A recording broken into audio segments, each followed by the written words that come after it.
아, 치열한 대선 레이스를 마친 정치권. 이제 더 먼 곳을 바라봐야 됩니다. 대선 이후의 전국은 어떻게 변화할 것인가. 깊이 있게 짚어보는 시간 오늘 특집으로 마련했습니다. 먼저 지난 가을부터 대선 전국, 탄핵 전국을 주도해 오셨던 분이죠. 더불어민주당 안민석 의원님 어서 오세요. 네, 안민석 의원입니다. 여당 의원 되셨네요. 9년 2개월 만에 여당 의원이 된 이 기분이요. 예. 하룻밤 하룻밤 사이에 뭔가 세상이 바뀐 것 같은데 굉장히 당황스럽고 어색하고 그렇죠. 거의 10년 만에 야당을 한 게 몸에 배었는데 예, 예. 이 여당 생활을 앞으로 어떻게 될지 오늘 함께 나오신 정두원 의원님께 좀 가르침을 받으려고 나왔습니다. 벌써 목소리에 좀 무게감이 깔리시네요. 언행도 좀 달라야 되지 않겠습니까? 예, 새로 태어나는 안민석 의원과 함께 오늘 진행을 하고 이분에게 여당의 길을 불어넣어 주실 분 정두원 전 의원, 월간 정두원을 통해서 뭐 우리에게 익숙한 분이시죠. 어서 오십시오, 정 의원님. 네, 안녕하세요. 오늘 아침 소감이 정 의원은 어떠세요? 네, 좀 뭐 축하해주고 싶습니다. 하여간 뭔가 기대가 많고요. 잘 해주실 걸로 믿습니다. 네. 사실은 지지를 했든 안 했든 표를 던졌든 안 던졌든 대통령이 되는 순간부터는 다 응원을 해야죠. 대한민국의 성공이 돼야 되니까 박근혜 대통령이 성공하지 못해서 우리가 다 우울한 것처럼 성공을 해야 모두가 다 행복한 거니까 맞습니다. 일단 제가 표를 좀 읽어볼게요. 득표율. 아직도 확실히 모르시는 분들이 계셔서요. 제가 정확하게 읽어보겠습니다. 문재인 41.08, 홍준표 24.03, 안철수 21.41, 유승민 6.8, 심상정 6.2. 이게 100% 결과 최종 득표율입니다. 예, 41.08, 24, 21, 66.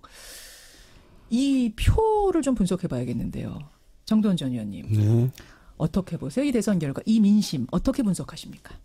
어쨌든 문재인 대통령께서 압도적으로 당선이 된 거죠. 압도적이라고 보세요, 이 수치? 예, 그러니까 과반엔 못 미쳤지만은 이제 득표차가 뭐 최다 득표차를 난 거잖아요. 예. 이번에 이제 워낙 후보들이 또 많았기 때문에 과반 넘기는 힘들었을 거고요. 최다 득표차로 볼 때는 압도적인 승리다 이렇게 얘기해도 되겠습니다. 이 정도면 압도적. 2위와의 차이가 굉장히 크니까 네. 이것으로. 그리고 오자구도 다자구도라는 점을 봤을 때 압도적이다. 안민석 의원도 동의하십니까? 그 수치로 보면요. 예.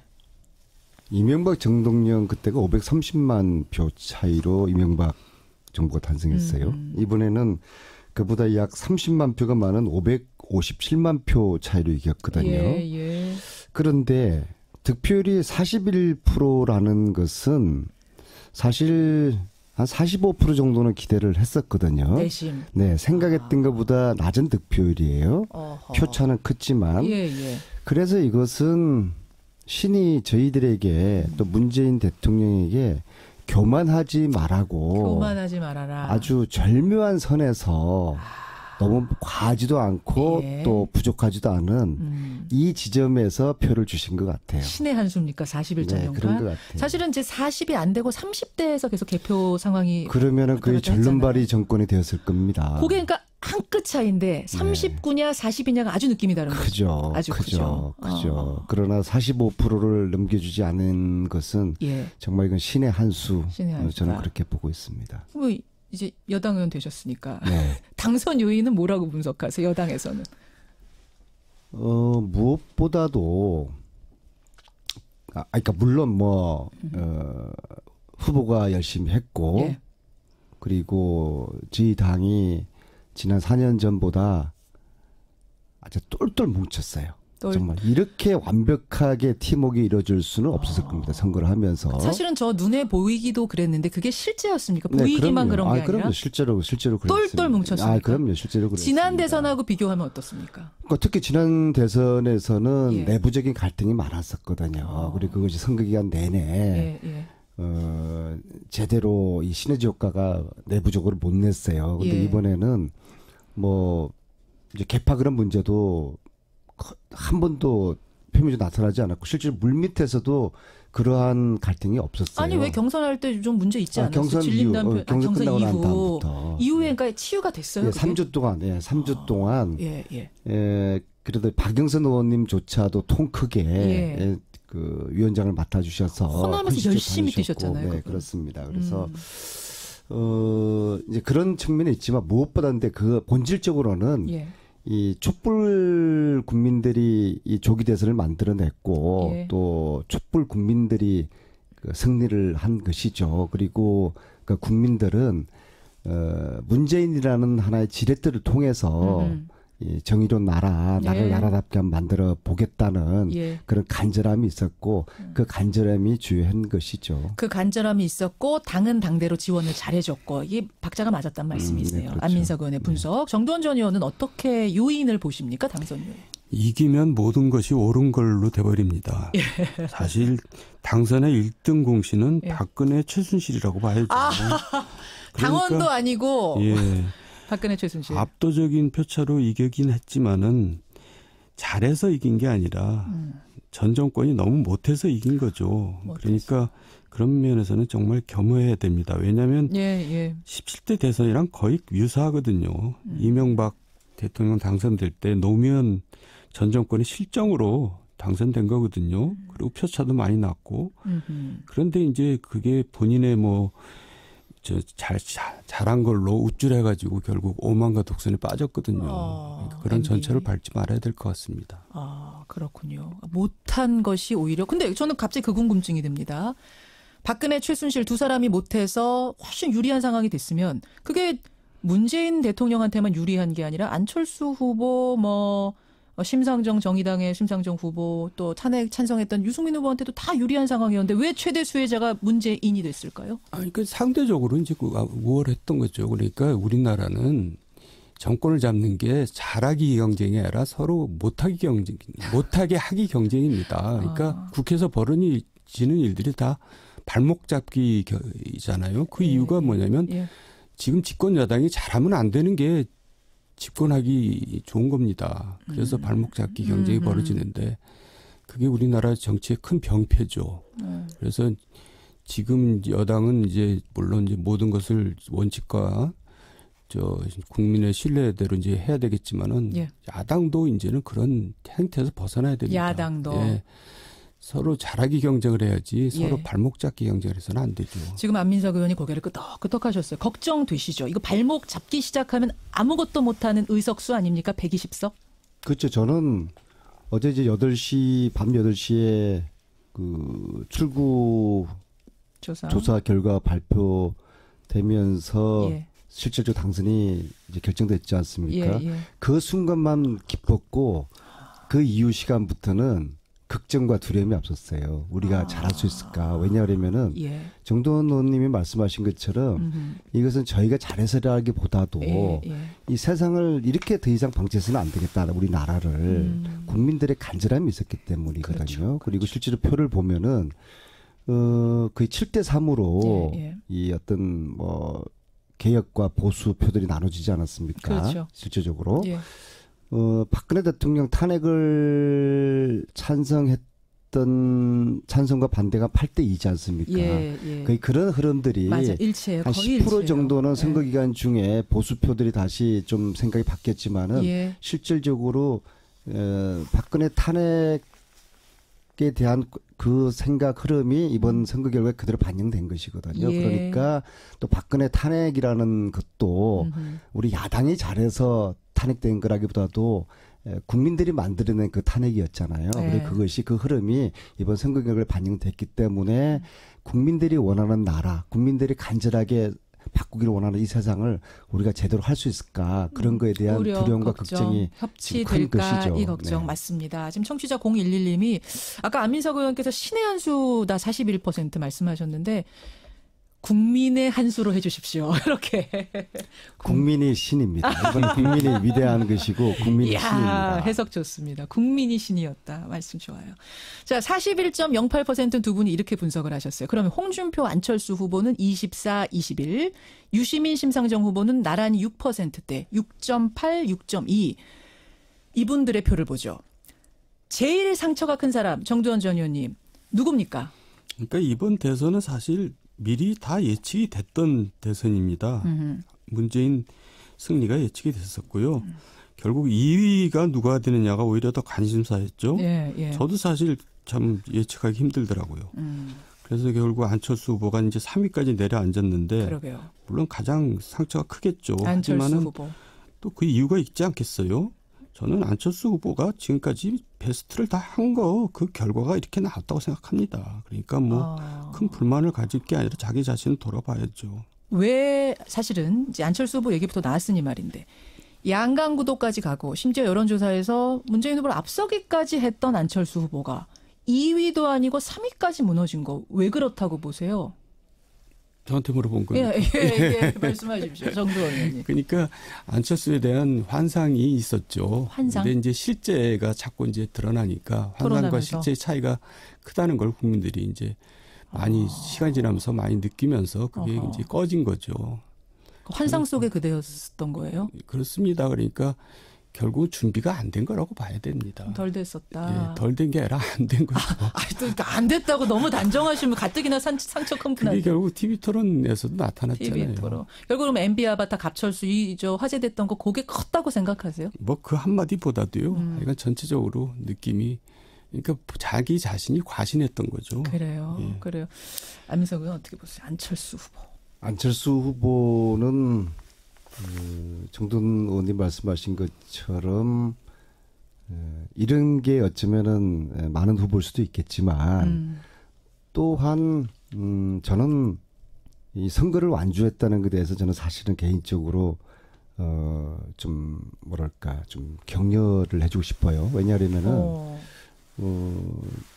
제가 이제 안철수 후보하고 국회에서 상임위 교육문화체육관광위원회를 예. 지금 같이 하고 있어요. 그렇죠. 예. 사실 상임위를 같이 한다는 것은 그 바닥을 서로 실력이라든지 그 분의 인성이라든지 댐댐이를 국회 내에서 가장 잘할 수 있는 사람들이거든요. 그래요. 물론 선거 기간 중에 제가 뭐 혹시나 네거티브로 비칠까봐 예. 제 나름대로 상당한 이제 표현이라든지 데이터를 좀 자제를 했지만요. 저는 이분이 끝까지 못 갈 거라고 저는 생각을 했어요. 예. 이제 와서 얘긴데. 네. 그러나 왜요? 완주를 했다는 아니 것에 잠깐만 대해서 왜 못 갈 거라고 보셨어? 이분이 지금 국민의당이라는 큰 당의 주자가 됐는데? 이 어려운 선거판을 완주할 만한 어떤 건성 그런 것들. 정치인으로서 그다음에 오랜 경험은 없으니까. 네. 그리고 이제 국민당 내에서 사람들과의 관계, 팀플레이. 그분이 예. 좀 팀플레이 그것이 극도로 좀 빈약한 분이거든요. 선거라는 거는 개인기가 아니라 팀플레이거든요. 그러니까 경험의 부족에 대한 이런 부분 때문에 우려는 있었으나. 그러나 어쨌거나 완주를 해서 비록 3등을 했지만 예. 또 2등과 표차가 그렇게 많지는 않았고 본인으로서는 다음을 기약할 수 있는 발판을 만들었다고 이제 볼 것입니다. 그러나 호남에서 저희 후보에 비해서 거의 더블 스코어로 이제 졌지 않습니까? 바로 그 이 기반이 부분이거든요. 무너졌다는 것에 대해서 그렇죠. 언덕이 무너졌다는 것에 대해서 안철수 후보의 이후의 정치적인 행보는 상당히 타격을 받게 될 것이고요. 안철수를 제외한 홍준표 후보는 사실은 지옥에 갔다가 다시 살아난 그런 거죠. 가장 남는 장사를 졌지만 한 것으로 보이고요. 물론 이제 대부분 판결을 또 지켜봐야 되겠지만요. 예. 그리고 유승민, 심상정 상당히 의미 있는 선전을 했다고 보고 이후에 그들의 정치적인 자산을 만들었다고 보고요. 예. 특히 유승민 후보가 표방하는 개혁 보수 이게 우리 보수 진영에서 상당히 유의미한 그런 지금 슬로건이었고 앞으로도 좀 개혁 보수가 성공하기를 알겠습니다. 바라겠습니다. 지금 한 번에 이제 뭉뚱그려서 다 말씀을 해주셨는데 한 분 한 분 조금 더 들여다볼 지점이 뭐냐면 정두원 전 의원님. 네. 저도 그 안철수 후보의 호남 득표에 주목을 합니다. 그러니까 안철수 후보가 3위를 했는데 그것보다 더 아픈 건 지지 기반 국민의당 의원의 80%가 호남에 적을 두고 있는데 거기에서 더블 스코어로 졌어요. 문재인 후보 더블 스코어로 이겼습니다. 이거 어떻게 보세요? 그러니까 우리 안민석 의원이 여당 의원이 되더니 굉장히 점잖해졌어요. 다른 분하고 저 얘기하고 있는 것 말씀을 같아요. 평소보다 지금. 점잖게 하시는데 예. 이제 신랄하게 얘기한다면 안철수 의원은 사실 가진 것보다 많이 누렸습니다. 지금까지. 저는 그렇게 한마디로 얘기하고요. 그리고 이제 자유한국당 홍준표 후보는 사실 졌지만은 사실 지금 희낙낙하고 있을 것 같아요. 아니 네. 저는 근데 어제 그 패배 선언하면서 표정은 굉장히 어둡던데 홍준표 후보 그거 아닙니까? 표정 관리는 그렇게 해야죠.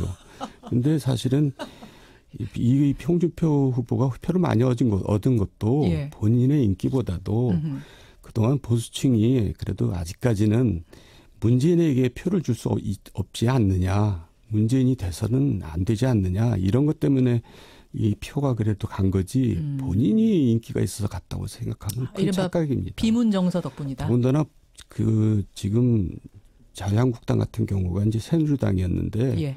이제 국정농단 세력에 책임이 있거든요. 그러니까 철저하게 부서져야 되는데 자꾸 이렇게 연명하는 것 자체가 저는 장기적으로는 안 좋다고 봅니다. 철저하게 죽어야지 사는 건데 이렇게 연명하는 거는 장기적으로 결국은 이런 식으로 결국 지리멸렬하게 가게 되거든요. 그래서 문제가 있다고 보고요. 어쨌든 유승민이나 심상정 후보는 이번 예. 대선에서 굉장히 의미 있는 존재들이었습니다. 예, 그래서 예. 국민들한테 신선한 어떤 기대도 줬고요. 예. 그래서 저는 그런 면에서는 상당히 선전했다고 봅니다. 선전했다. 홍준표 후보가 어제 그랬잖아요. 당 복원에 발판 마련했다 이렇게 표현하던데. 복원을 이상하게 해버린 거죠. 도로 친박당으로 복원한 거죠. 친박이 다시 득세할 거라고 보세요. 지금 이제 대선 후의 상황? 그런 일은 없을 겁니다. 그래서 이게 잘못 복원이 된 거죠. 분명히. 복원을 그런 식으로 복원해가지고는 안 되죠. 예. 저는 안민석 의원님 이 부분을 질문드리고 싶어요. 이제 홍준표 후보가 사실은 친박이 아니잖아요. 당에서 계속 비주류였던 사람이 어쨌든 이제는 대선 후보로서 당에 남게 됐습니다. 그런데 아직도 친박은 사실상은 힘이 있습니다. 어떻게 될까요? 앞으로 이게 당을 장악할 수 있을까요? 홍준표 지사가? 저는 홍 후보가 앞으로 자유한국당 내에서 터전을 잡아서 당권을 잡을 가능성을 저 별로 보지 않아요. 왜냐하면은 자유한국당은 기본적으로 사실은 국민들 볼 때는 국정농단 세력과 공범이지 않습니까? 3년 전에 제가 최순실 국정농단을 최초로 국민들에게 알려드렸을 때 그분들이 저를 그 허위 사실이다. 안민석 정계 떠나라. 맞아요. 얼마나 저를 집단적으로 공격했습니까? 그랬었죠. 그분들이 그대로 지금 남아있는 그 터전 위에서 홍준표 후보가 있게 됐을 때 홍준표 후보도 박근혜 대통령 대해서 그 탄핵에 대해서 지지하고 그러지 않았습니까? 그래서 그 자유한국당에 남아있는 분들은 홍준표의 그런 인식을 좌시하지 않을 겁니다. 자리 잡기 어려울 거라고 보죠. 저는 그렇게 24%나 얻었는데도 쉽지 않을 거다. 그러면 그래서 이제 들어간 분들이 누구냐면 바른정당의 탈당파 12명 아닙니까? 결국 홍 의원이 대선 주자로서 힘이 있을 때 이분들을 데리고 온 거예요. 이분들이 뭔가 지지를 하지 않을까요? 그래서 치열한 내부의 친박 비박 싸움이 아마 어마어마하게 전개될 거라고 보고요. 뭐 그것이 어떻게 될지는 단언할 수 없지만은 저는 기본적으로 자유한국당은 새누리 또 한나라당 그 뿌리이기 때문에 그 뿌리라는 게 뭡니까? 박정희, 박근혜 뭐 그런 유산을 기본적으로 가지고 있는 정치 세력이지 않습니까? 그렇죠. 그 친박의 그 결속력을 비박들의 나름대로 어떤 새로운 보수를 또 지향하겠죠. 그 비박들이 버텨내거나 이겨내는 게 저는 가능하지 않을 거라고 봅니다. 그렇게 보시는군요. 만약 비박이 이긴다고 그러면 자유한국당이 아닌 것이죠. 자, 잠깐 여기에 대해서는 사실은 정두원 전 의원이 하실 말씀이 되게 많을 것 같아요. 그쪽 당 이야기 너무 잘하시니까. 바른정당 12명이 복당이 아직 완전히 된 건 아니죠? 네, 뭐 논란이 있는데 복당이 된 거라고 봐야 되고요. 된 거라고 봐야 됩니까? 어쨌든 이번에 대선 과정에서 가장 국민의 비난이 컸던 부분이 이제 그 부분이고 일종의 이제 개콘 수준의 이제 일이 벌어졌는데요. 개콘 수준. 지금 안민석 의원의 비판은 이제 전반적으로 전 동의를 합니다. 그러면서 또 한편 걱정되는 것이 지금까지 우리 정치가 친박 패권만 문제였었냐. 친노 패권, 친문 패권도 문제였거든요. 그러니까 이제 여당도 자기 자신을 야당에 빗대어서 돌아볼 필요가 있다고 생각합니다. 그래서 야당만 비난할 것이 아니라 여당 내에서도 그런 요소가 되풀이되지 않는 것이 중요하겠죠. 그래요. 이 말씀 들으면서 안민석 의원 사실 하실 말씀 많을 텐데 고개를 끄덕끄덕하면서 오늘은 최대한 겸손한 자세로 아니 다 여든 야든 우리나라에서 이 개파 정치는 청산 대상이고요. 개파 정치를 조장하는 정치인들은 국민들로부터 이 천벌을 받아야 돼요. 맞아요. 결국은 외면 받잖아요. 그리고 개파 정치 계속하면. 근데 실질적으로 개파 정치하는 분들이 득세를 하죠. 그래요. 네. 현실은. 네. 개파 정치는 누가 하고 싶어서 하는 게 아니라 공천권이 특정인, 특정 세력에 있기 때문에 개파 정치가 되는 겁니다. 그래서 공천권이 국민에게 되돌아가야지만 개파 정치가 없어지는 거고요. 공천권이 특정인 세력에 있는 한 거수기 정치, 개파 정치, 눈치 보기 정치는 계속될 겁니다. 알겠습니다. 자, 짧은 시간이지만 우리가 표를 한번 분석하고 정치판을 읽어봤습니다. 이제 앞으로 어떻게 될 것이냐 이 부분인데 우선 총리 인준하고 내각 구성하고 이거 한 달 안에 빨리빨리 되겠습니까? 될 걸로 보세요. 그것은 사실 두 가지 요소가 있는데 첫째는 대통령께서 협치의 정신을 잘 발휘하셔서 반대편에 있는 분들도 끌어안는 이제 그러한 진정성을 보여주느냐 그게 달려 있고요. 두 번째는 이제 야당이 된 그 세력 정치 세력에서도 진짜적으로 이게 가장 중요한 게 나라를 빨리 안정시키는 거지 않습니까? 그렇죠. 지난 7, 8개월 동안에 국가 시스템이 붕괴된 거 아니겠습니까? 그래서 야당도 그래도 어쨌거나 나라가 안정되고 정상화되기 전까지는 협력하겠다라는 그러한 자세를 가져주느냐. 그 두 가지에 달려 있다고 봅니다. 좀 호소를 하셨어요. 대야 호소를 하셨어요. 저희도 잘할 테니까 이거는 여야 진보 보수의 문제가 아니라 그래요. 정말 이 위기, 이 불안정한 이 나라, 이 국민들을 봐서라도 이 나라를 빨리 안정시킨 다음에 그 다음에 뭐 치고 박든 죽기 살기로 싸우든 안정된 그런 나라를 빨리 만드는 게 우선이라고 봅니다. 지금 애절하게 야당 의원들 국민들께 말씀하셨습니다. 정두원 전 의원 어떻게 보세요? 지금 앞으로 이제 펼쳐질 상황들. 어쨌든 정부 여당은 앞으로 국정 운영을 제대로 하려면 연정은 선택이고 협치는 필수라고 봅니다. 그렇지 않고서는 국정 운영을 제대로 해나갈 수가 없는 구조죠. 국회의 지금 구도가. 그래서 저는 최소한 협치는 해야 된다고 생각하고요. 그러기 위해서는 정말 과거와 많이 달라져야 될 겁니다. 이제 뭐 예를 들어서 한 가지 예를 들면 이제 당선됐다고 국회의원들을 불러서 청와대에서 밥을 먹는데 꼭 여당 의원들만 불러서 밥을 먹습니다. 이런 행태. 그런 행태. 그러니까 지금 문재인 대통령이 분명히 얘기하셨잖아요. 나는 나를 뽑지 않은 사람을 위한 대통령이 되겠다. 섬기겠다. 그런 정신이 계속 실천으로 옮겨져야 된다고 생각합니다. 좋은 말씀이네요. 저는 이제 그 노무현 그 대통령 시절에 초선 시작해서 그다음에 3선 때부터 그 문재인 대통령을 봐왔지 않습니까? 그래서 두 분에 대한 스타일의 분석을 나름대로 해볼 건데 문재인 대통령은 기본적으로 심성이 바르고 선한 분이에요. 그래서 상대에 대한 배려를 잘 하실 거라고 보고요. 말씀하신 것처럼 협치도 연정도 저희들 다 할 용의가 있어요. 그런데 이걸 받아들인 측에서 마음에 열어달라 마음을 좀. 마음에 이 뭐 무조건 반복 찾기 하겠다 그러면 안 되는 거죠. 그리고 국민들 의사에 반하는 뭐 박근혜 사면해 달라 그런 얼토당토하는 이야기하면은 참 곤란한 것이죠. 서로 잘해야 됩니다. 두 분과 이야기하다 보니까 뭐 시간이 훌쩍 지났는데요. 한 번 더 모실게요. 이 좌석으로 한 번 더 모시겠습니다. 더 나눠야 될 얘기가 많을 것 같습니다. 현정 씨가 부르시면 외국에 있다가도 올게요. 고맙습니다. 안민석 의원, 정두원 전 의원 오늘 두 분 고생하셨고요. 두 분의 바람대로 좋은 나라, 좋은 대통령 되기를 저도 기대하겠습니다. 고맙습니다. 감사합니다.